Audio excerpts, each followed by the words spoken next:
Welcome to Lake Atilan in Guatemala.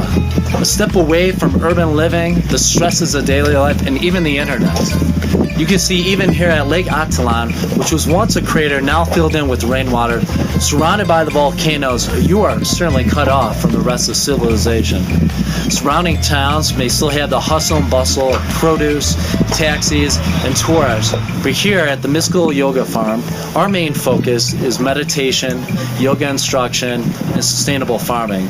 So I hope you'll join me on my journey to learn a little more about myself, and then also meditation, mindfulness, and maybe you might learn a little more about yourself as well. Come.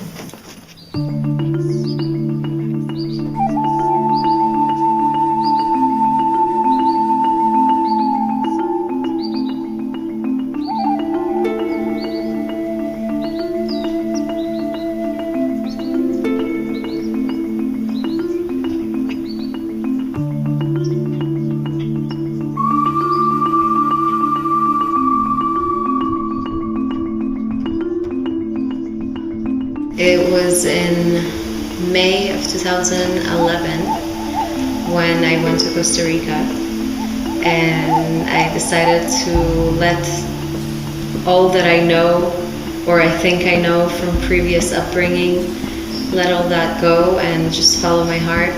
Go to Costa Rica, surf, do yoga every day, and the first day that I was surfing, the first wave that I caught, I realized this is me. This is what I need to do. So since then, I traveled, I surfed, I did yoga, I took a teacher training in Costa Rica again. Went to a whole bunch of conscious festivals like the Open Mind Festival, the Om Reunion Festival in Toronto. Before the Mystical Yoga Farm, I was in Australia for 2 years, and that's where I found yoga and permaculture. So I studied yoga there, my 200-hour, at this beautiful place by the ocean, and then I studied permaculture for a year after that. And I just knew that it was something I wanted to do for the rest of my life. So I decided I wanted to take those skills somewhere and be able to teach them, preferably in a setting where another language was spoken. So I decided to come to Central America and continue to practice and teach yoga and permaculture. Yeah, this lake was formed about 85,000 years ago. The caldera was formed in a massive explosion, and it killed all life from Florida down to Costa Rica. And in that explosion, it birthed these three massive volcanoes. So we've got San Pedro and Toliman and Atitlan. And the lake itself is kind of like the center of a massive volcano, and it's about 350 meters deep in certain places. And yeah, it's used to at one point have, I think, over 100 different Mayan tribes and little villages around the lake. Now there's three main Mayan languages spoken around the lake, Sutahil, Quechua, and Quiche. And the locals around here that work on the farm speak Sutahil. So I thought I'd come here and learn a lot of Spanish, but I've been slowly learning Spanish with them. We both speak it at the same level, but it's really interesting learning a lot about the Mayan traditions, and the Mayan dialect is fascinating as well. The people are really beautiful.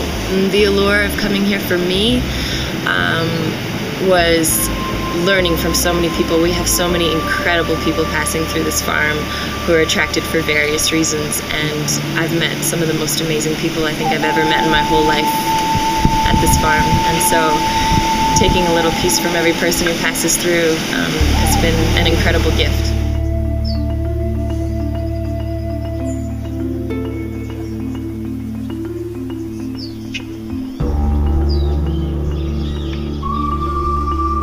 I think most of us are in constant search for a happier life, and that's why self-help, meditation, and yoga really has propelled in the last 10 to 15 years, even longer.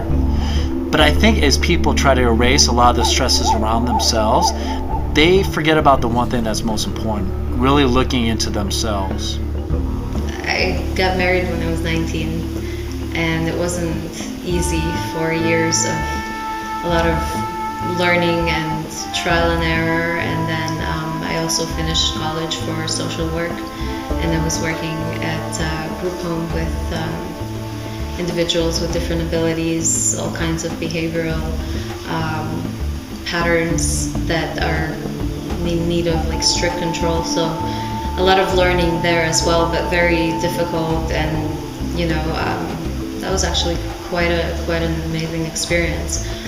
But then I left that job, realized that something needs to be different. After 5 years of doing that, I need to follow something else that my heart tells me to follow.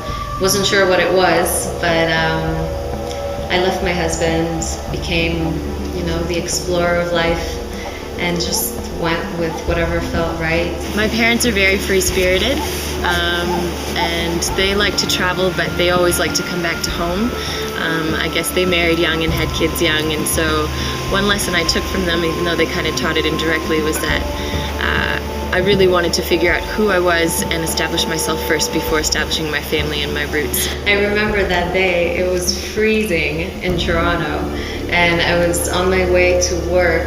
For how many times was I taking that same bus on the same route, reading the same newspaper, which I literally only read the horoscope part for my horoscope every morning, and every time I read it, it would tell me like, go travel, go travel, go travel. I'm like, I'm finding that. I'm finding out who I am, and eventually probably will settle down. But thankfully, having seen them settle down so young, early 20s, and not have the opportunity to do this and travel around, I've learned that that's something I for sure want to do and establish who I am before putting down roots like they did.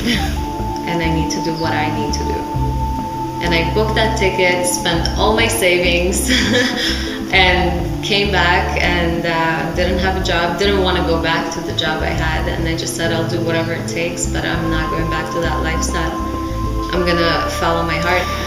Don't be scared to take the leap. I would tell people back home, I have friends as well who say, I'd love to do what you do, but I have a job, I have a car, I have a boyfriend, I have a mortgage, and just not letting those things stand in your way. I think those are kind of self-imposed boundaries, and they're easily removed as long as you put your passions and, pursuit of self first. And even if you just put pause on that lifestyle for a little bit, anybody can come here. Anybody can, delve deeper into who they are and like take a risk.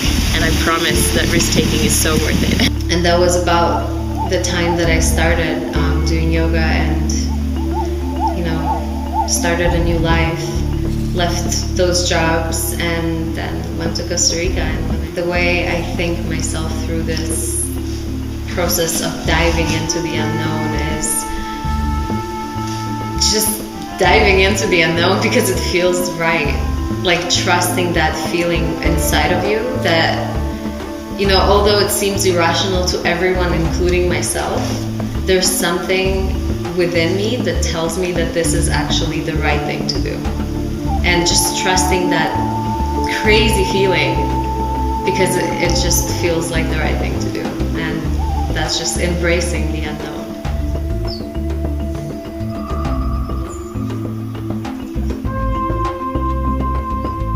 In the daily grinds of living, whether you're being pulled professionally or personally, there's little time to really focus on yourself. And most important, everything around you. Here, you learn about being present-minded, focusing on your breath, the sights and sounds around you, realizing who you are and what your strengths are and how to amplify them. For many of us, maybe we don't have the ability to go to a retreat or hideaway in Guatemala, but we can do this just as easy at home by taking a look at ourselves, slowing down for a moment, at least once or twice a day, focusing on your breath, and really everything around you. By taking this step, you may find a happier self. Not only that, find more value in everything that you see, you do, and the people around you.